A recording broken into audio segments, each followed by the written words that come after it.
Del webinar que se habló esta semana respecto al coronavirus y el procesamiento de esta situación traumática y el aislamiento social. El presentador fue Sergio Nick. Los participantes fueron Claudio Lax Eisenzik, Marita Cerillido y Luis Martín Cabre. Todos son psicoanalistas, algunos de ellos fueron presidentes de la IPA, etcétera. Algo que se habló bastante fue de las dificultades de la profesión del psicólogo y del psicoanalista, que se está viviendo pues esta situación traumática como algo puro, en donde hay una violencia psíquica que irrumpe las capacidades de la persona para tramitar, para representar, no solo para hablarlo o articularlo, sino que afecta también la forma en la que se ve el tiempo, la temporalidad, el registro del tiempo en la mente, la relación de no solo de la persona como tal, sino la relación con el paciente en la clínica. Se hablaba de esta parálisis o este detenimiento del tiempo en donde no hay nada nuevo, ni siquiera hay rutina o incluso existe este tipo de vacío o este tipo de interrogante y que no hay palabras para articular. Igualmente se hablaba de esta realidad de muerte en donde hay una dilatación del presente o hay un detenimiento. Hay de igual manera un proceso artificial en donde se da el sufrimiento emocional y todo lo que está pasando lo nutre. Entonces se tiene que adquirir esta capacidad de solidaridad, de entrega, de disponibilidad, en donde se hablaba de la capacidad que tiene de generosidad que tiene el ser humano, y hablaban y ponían el ejemplo de los médicos. Por ejemplo, la IPA también está brindando ayuda telefónica.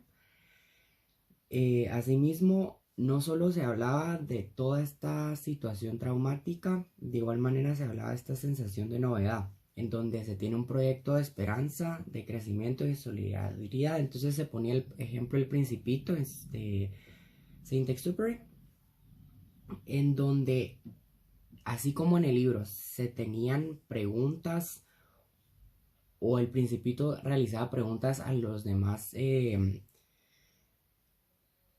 personajes del libro para poder articular lo que estaba pasando, el psicoanalista también va a recibir todo este tipo de preguntas para poder procesar la situación.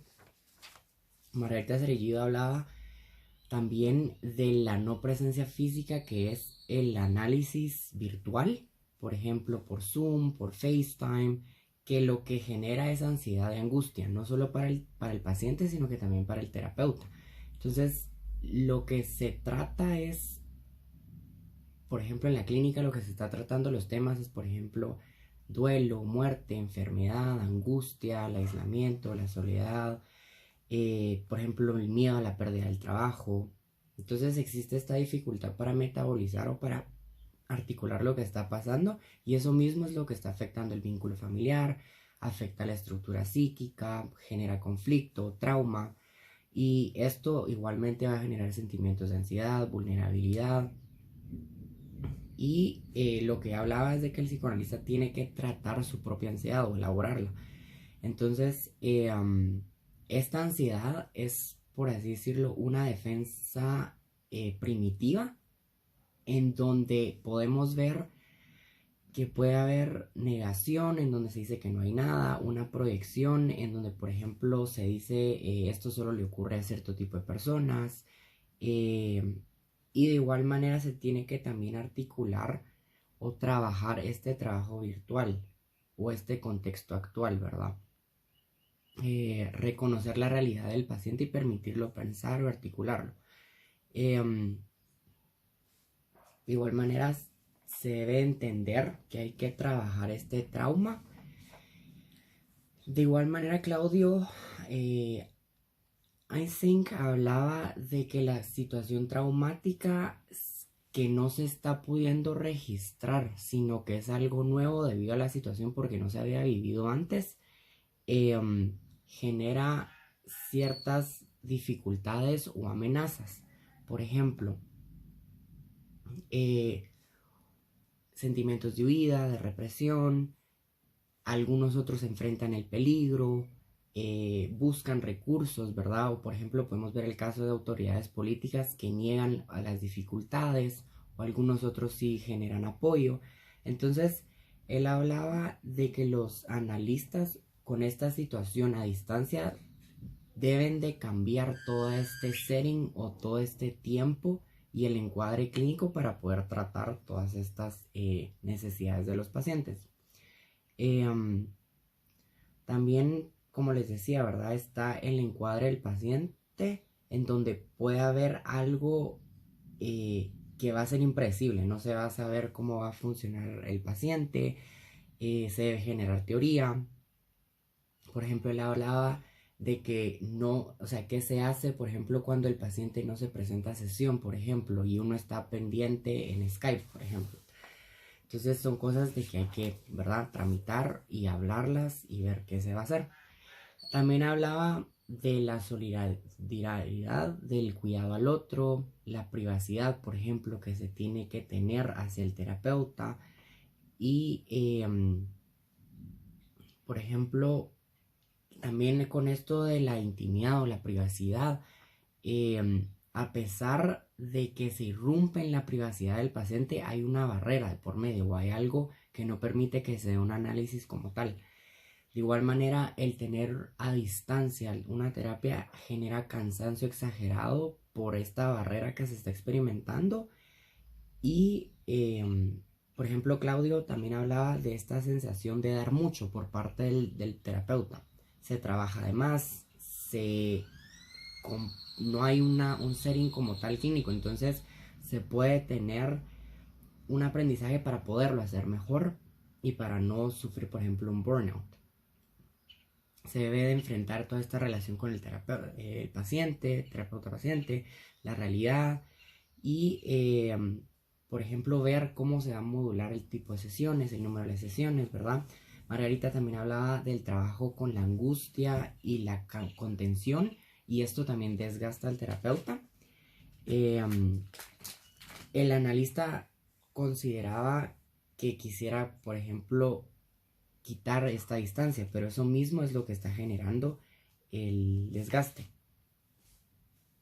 Por ejemplo, se hablaba también si iba a ser necesario como que volver a redefinir el trauma, por lo que pensaban que no era necesario, sino que esto mismo de lo que está pasando es esta irrupción que se tiene en la psique y que no se puede tramitar, y que esto es lo que divide la mente y esto es lo que genera el trauma. Entonces se podía ver que a pesar de que era una época diferente, las formas en las que se da el trauma son exactamente iguales.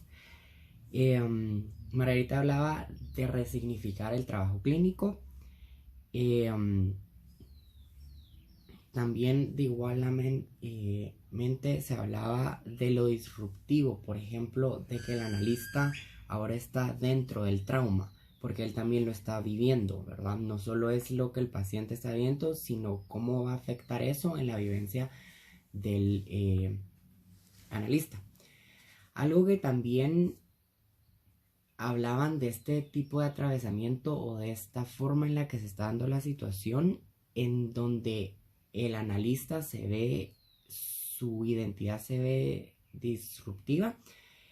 Claudia hablaba de que no sabemos qué va a pasar, entonces no podemos generar cosas o no podemos decir qué es lo que va a suceder, entonces estamos viviendo enfrente a algo desconocido. Margarita hablaba de esta fantasía de que todo se va a volver a la normalidad y que no hay incertidumbre. Y Luis hablaba de esta esperanza de como ver el nacimiento de algo nuevo y ver formas de atención nueva, formas de invertir en lo nuevo. Y también hablaban de los niños y los adolescentes, de la forma de trabajar con ellos, de fomentar identidad grupal, fomentar juego, y la forma de analizar a niños a distancia, ¿verdad? Que es una forma en la que el terapeuta va a tener que ingeniárselas y jugar para que esto se dé de una mejor manera.